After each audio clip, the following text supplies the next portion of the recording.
Welcome friends to another Dune video here at Fantasy Lore Deep Dives. Today we're going to do a lore review of Dune 2021 in relation to Frank Herbert's books. And first I'm going to tell you how things are depicted in the movie, and then I'm going to say how it came across to me if I thought it was well portrayed. Full spoilers from now, let's get straight into it. Lisan al-Gaib, the voice from the outer world. This is mentioned specifically in the movie, as is the Bene Gesserit part in seeding it on certain worlds, and we see a few extreme Fremen reacting to Paul and Jessica when they arrive on the planet Arrakis. I was very happy with this and thought it was well portrayed in the film. The Sardaukar, we get to see them unleashed, slaughtering the Atreides in Arrakeen and later on the planet as well. They do a good job of showing how they have come to have their reputation, and we also get a little of them on Seleucus Secundus, and we see their extreme dedication to the Emperor. Prescience in the movie is portrayed in the way people look at items such as the crysknife, Paul looking spaced out, along with little clips of audio and some visuals, and on a single watch of the movie, some of the clips seem to be from possible futures that don't come to be. Prescience is well shown here, and I think as good as we're going to get showing that in a movie. I loved the depiction of the lasguns, continuous beams of white energy that cut through cities and walls. I like their depiction, simple but scary and very effective. These shields, as you may have seen in the trailers, you activate them and then it's blue and it blocks a move against you when the move is too fast, and when it's slow and penetrates, the shield goes red. And they don't really explain it, and they leave it to the viewer to understand that, but it works. Simple, silent communication of the information. The iconic Gom Jabbar Scene. There is less dialogue than the book, but it is extremely well acted by Timothée Chalamet, who depicts the burning and the pain and his fight against it with hardly a word needing to be shown. His acting does the telling for him. The giant sandworms on Arrakis are massive and scary and prehistoric. I love their depiction, and it was shot very well when we see people near them to show their size and scale and how terrifying they would be to someone of a normal size. The Bene Gesserit controlling voice. I was expecting more, but thought this came across fine on screen. A scrambled version of what someone says, playing below or above them actually speaking normally, and then the acting showing that person submitting to it. The weirding way. There are two scenes of this between Jessica and Stilgar, where she gets out from beneath his blade and holds the blade to him, and Paul when he fights during the Fremen Jihad. Short aside, that word is not used in the film. Again, this is shown and not really explained, but commented on a little by Stilgar and the Reverend Mother, Gaius Helen Mahayam. The people using it move quickly before others have time to react in a very athletic way. So happy with this and look forward to seeing more in the next film. Ornithopters. Loved them. We see them starting up, the wings starting to hover up and down, and see them plunge down when they need to go lower and the wings fall behind them. Pretty much as I imagined. Really appreciate how well this was portrayed.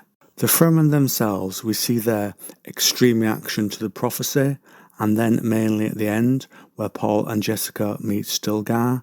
I really liked their depiction. It felt true, with the mentions of the water in the body and spitting as a sign of respect given by Stilgar when he meets Leto, for example. Dying to see more of this in the next movie. We get two short scenes as well depicting the Fremen fighting as they burst out of the sand, surprising their enemies. It was brief but effective and shows how effective they will be hopefully in future movies. They also depict how the Fremen walk through the desert without attracting the sandworms, so walking without rhythm. Paul watches it on a film book. It looked kind of goofy and silly at that point, but when Paul and Jessica are abandoned in the desert and begin to try out, it looked a lot better there.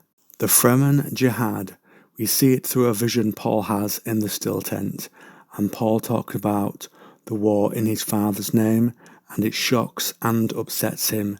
They are seeding it here for a future movie with a shot of the fighting and Paul and Chani looking down on their warriors celebrating I enjoyed the little we got here and Paul's reaction to it as well.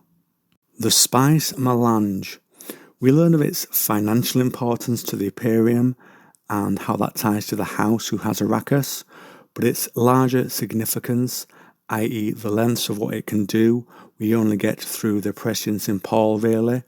I would have liked to have seen this explained a lot more, but perhaps that's something they can put into future movies. This is going to be a general discussion point of all the spaceships that were depicted in the movie. They're only shown in exterior shots, but the size and scale of them really comes across well. And I think we see navigators, but inside suits on Caladan.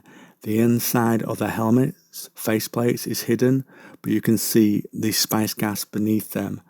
And I'm very happy with what we see here and how all the ships are slightly different depending on who is owning or flying them. Arrakis.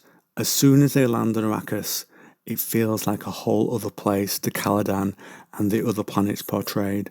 With Arrakeen and the palm trees and later the deep desert, the sandworms, it really comes across as something separate, a real place that exists.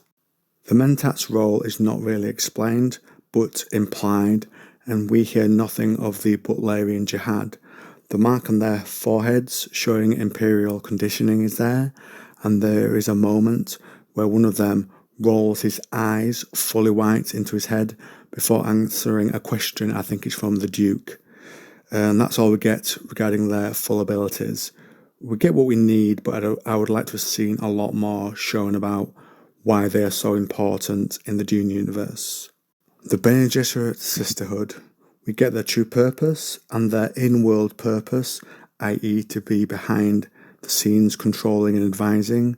I like how they are shown scary, otherworldly, in control, even when one of them is facing the Baron on Gidi Prime, and I really want to see a lot more, which seems to be a recurring theme here with what my comments are. Duncan Idaho is awesome.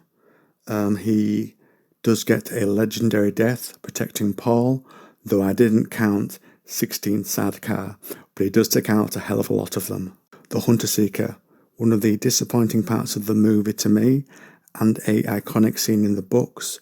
The design for the Hunter Seeker is great, but we get to see little of Paul's inner thoughts in reacting to it. It appears, Mapes gets the door, Paul destroys it, and that's it. I wanted things to be a little more tense here. Paul's Fremen name, Muad'Dib, is hinted at heavily, with 3 scenes of the mouse, but not used. I like the hints, but wish they had shown him choosing it when he goes away with the Fremen at the end of the movie. And finally, and thanks for sticking with me here, we're going to look at Paul versus Jamis. This is around when the film ends. I like Jamis's hot-headedness and eagerness to challenge Paul. The fight was okay. We didn't get the sense of things like Paul being used to only fighting with a shield and blade. So it differs from the books, but it does work for the movie. As ever at this point, we turn things over to you. What did I miss? I'm sure you're eager to tell me. What do you think? Comment down below and feel free to ask any questions you have.